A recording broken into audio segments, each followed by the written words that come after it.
Have you ever blurred images like this? You thought you safe. Think again, it might get leaked.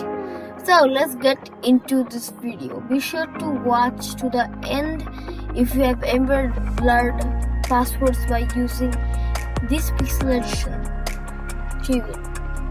And maybe post it online if you have. Now, how can I, with this blurred, unreadable text decode it? So, this is some sample text. Read it, remember it. I'm going to blur it now. Now, have you ever used this type of pixelation?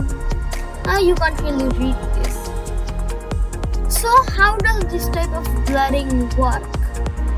Well, it blurs images by lowering the resolution of the specific image on each pixel.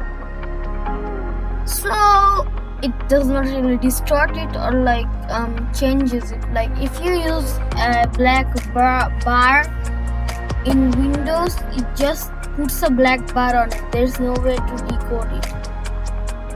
Don't use the black bars on some Android and iOS devices. They're always transparent. Tiny. Now, the unblurring part. I'm going to use a tool called Depix. I will run it on Python and use it to unblur the previously given image by Depix. This is a sample image. Time to run it. Okay, after some time, this is the image. It is readable and the text is same as the original.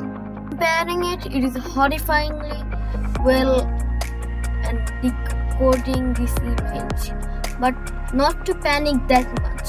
For now, up to this point, I use sample images given by them to test it. It worked quite well. Now I'm going to use some of my images running it. It did not work as well as the images they gave. Remain pixelated. So, not to panic, for now it is not a tool to leak all your information on YouTube. And that is a bye for this video and the end. You can download this program, links in the description.